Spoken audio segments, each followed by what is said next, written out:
Feel the rhythm, feel the ride, get on up, it's cinema boof time. It's the rude boy Juan Swagadello, and as you can see, my main man Chris Rao isn't with us because he said he had to go to some place called Buffalo, missing in action. But as they say, the show must go on. Whoa! Check it out. It's Chris Rao, everyone. Live and in the cut, in the flesh. Alright, let's do this then. This week we're going to be taking a look at a film everyone's waiting for. John Watts' take on the legendary story of Spider-Man in his movie called Spider-Man Homecoming. The second reboot to the franchise, and with a whopping 6 writers, let's see if Marvel Studios and Sony can get together and team up like Spider-Man and Iron Man and hit a home run. Chris, fill us in. Sony Pictures and Marvel have struggled over the rights to Spider-Man for almost 2 decades. Most of the Spider-Man movies have taken place outside Marvel's Avengers-inhabited world of films, often called the Marvel Cinematic Universe. But that has changed, and Marvel introduced its Spider-Man, played by English actor Tom Holland, in its recent flick Captain America: Civil War. Spider-Man Homecoming is the first feature completely devoted to Spidey since his integration into the Avengers world. Directed by John Watts, best known for his indie Kevin Bacon starring Cop Car, Homecoming is the latest franchise film handed over to a Mal whose previous credits are for films of much smaller scope. Is Homecoming a worthy entry in the MCU? Does its green director have the chops for a big studio film? Does the movie stand on its own 2 feet? Juan, what did you think?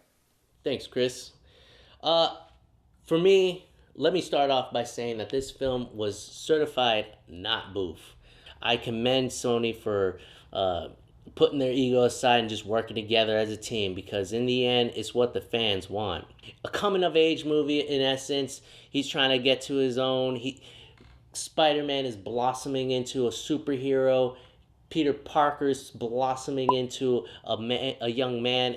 I'm glad that they were able to just zero in on one villain and incorporate the universe that they've already established to enhance this villain. Let's move on to the actors, Tom Holland and Michael Keaton in particular.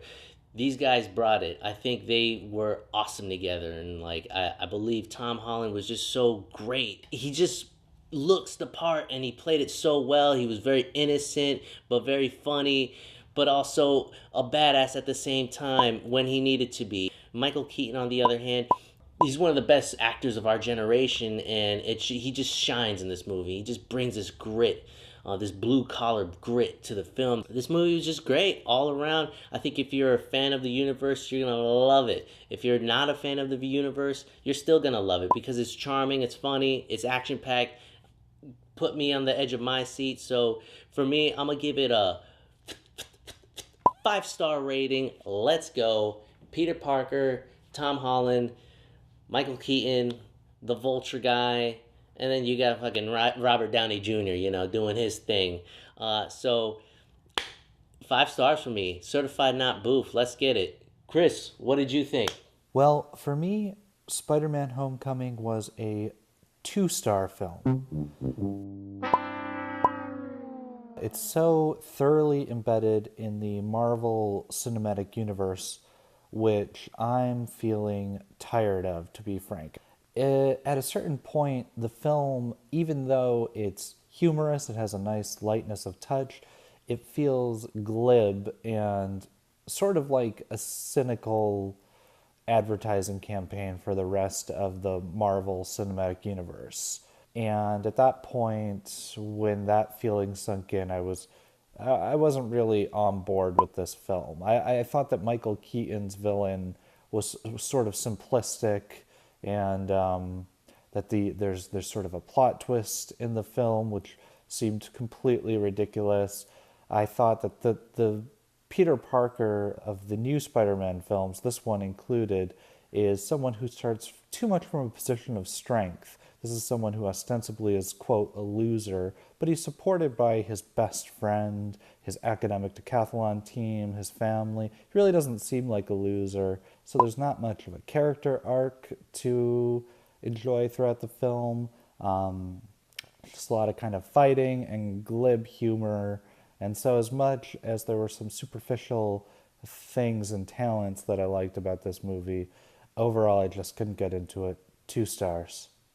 And that's our review for this week's movie, Spider-Man Homecoming. Let us know what you thought of the movie. Hit this icon right here and give us your star rating. As always, people, get involved. Hit the like button, hit the subscribe button, and you can leave a comment. Let us know what movie you think we should do next. So like Peter Travers, we're going to end this segment with a song. Check me out, Chris. Excuse me while I light my spliff. Oh God, I got to take a lift. Yeah, from reality I just can't drift. Oh, that's why I'm staying with the spliff. Holla at your boy. I'll see you next time. Deuces.